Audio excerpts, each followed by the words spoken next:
ఇది ప్రైస్ మీద ఇంకో క్వశ్చన్ చూద్దాం. దీనికి ప్రైస్ అనేది 18% పెరిగింది.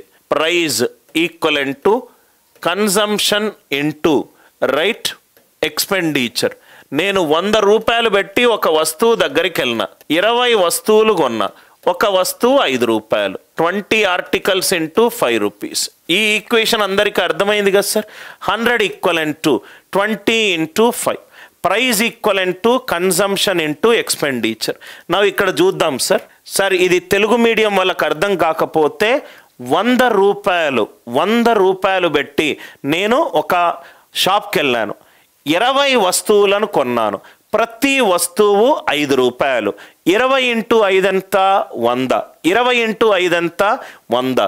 So 100 equivalent to 20 into 5. ఎవరైనా తెలుగు మీడియం స్టూడెంట్స్ ఉంటే right, price equivalent to consumption minus expenditure. మనకేమిచ్చాడు? ప్రైస్ 18% పెరిగిందన్నాడు. సో కన్జంప్షన్ ఎంత పెరిగింది? 12 పెరిగింది. 12 పెరిగింది. ప్రైజ్ 12 పెరిగి రైట్, ఇది మనకు కరెక్టెడ్ అన్నాడు కదా సార్. కరెక్టెడ్ అంటే మనం డిజిటల్ సమ్ చేయలేము. సో ఆ మెథడ్ కూడా నేను చెప్తాను సార్. ఓకే, ఒక్క నిమిషము. ఓకే, ఈ క్వశ్చన్ సాల్వ్ చేద్దాం. ఇది 12, ప్రైస్ ఎంత పెరిగింది? 18 పెరిగింది. రైట్, 18 పెరిగితే what percentage should he decrease the consumption? Should he decrease the consumption? Now ఇక్కడ చూస్తే ఈ ఈక్వేషన్ నేను అటు ఇటుగా రాశాను. అది మీరు 100 రూపాయలు ఖర్చు అయింది, మొత్తం వస్తువులు 20 రైట్, ప్రతి వస్తువు రైట్ 5 రూపాయలు. Expenditure equivalent to price into consumption. నేను రివర్స్ రాసినట్టున్నాను, I'm sorry. Expenditure equivalent to consumption into price. 100 రూపాయలు నాకు ఖర్చు అయింది, 100 రూపాయల్లో 20 వస్తువులు కొన్నాను, 20 ఆర్టికల్, ప్రతి వస్తువు 5 రూపాయలు. 5 రూపాయలేమో ప్రైస్, కొన్న వస్తువులేమో కన్జంప్షన్, మొత్తం ఖర్చు అయిందేమో 100. కాబట్టి ఇక్కడ ప్రైస్ ఎంత ఇచ్చాడు? 18 ఇచ్చాడు. 18 రైట్. ఎక్స్పెండిచర్ ఎంత పెరిగిందన్నాడు? 12 పెరిగిందన్నాడు. మనకు A plus B plus AB by 100%. మీ అందరికీ ఇది తెలిసి ఉంటుంది సార్. అది యూస్ చేద్దామా సార్? ఇది యూస్ చేస్తూనే ఉంటే మనకు ఈజీగా మనకు తెలిసిపోతుంది ఆర్ అనేది తప్పు. ఎందుకు సార్ అని అంటే 6 గనక తగ్గితే ఇది 18% పెరిగింది, 6% తగ్గితే 18 minus 6 plus 18 into minus 6 by 100.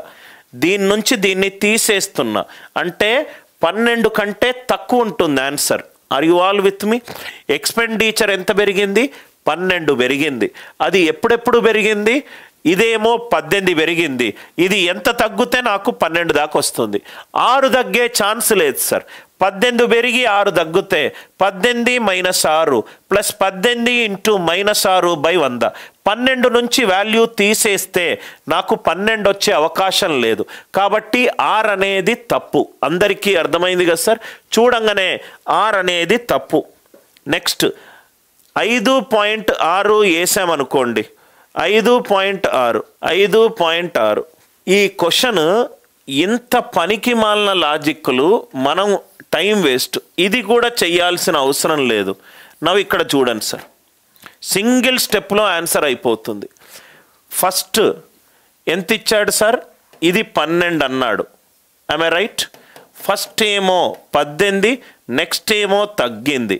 18 minus B into 18 into minus B by 100. ఇది అందరికీ అర్థమైందా సార్?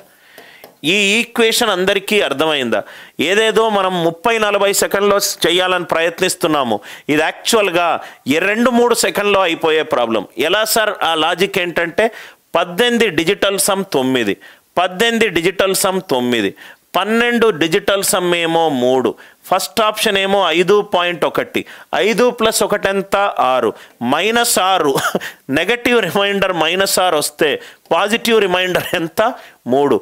3 equivalent to 3. ఆన్సర్ ఎంత? 5.1. ఆన్సర్ ఎంత? 5.1. ఏది చెయ్యాల్సిన అవసరం లేదు.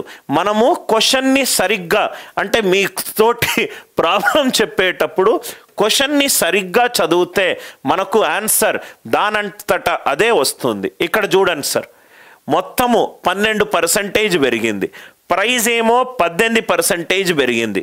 ఇది ఎంత తగ్గింది అన్నాడు. అందరికీ తెలుసు A+B+AB/100% అయింది. ఈ ఈక్వేషన్ ఎట్లొచ్చింది? Expenditure equivalent to price into consumption. మొత్తం ఖర్చు అయింది 12 పెరిగింది అజయ్, కాబట్టి ఇది 12.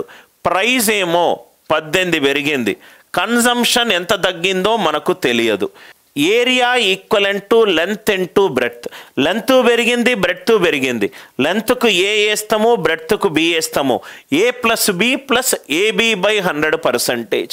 ఇది ఏ, ఇది బి. ప్రైజ్ ఏమో 18 పెరిగింది. కన్సంప్షన్ ఎంత తగ్గిందో మనకు తెలియదు. -B +18 into -B/100. ఏమీ నేను చేయట్లేదు. 12 డిజిటల్ సమ్ 3. 18 ఏమో 9 పోయింది, ఇదేమో 9 పోయింది. బి ఫస్ట్ ఆప్షన్ 5.1 అంటే -6.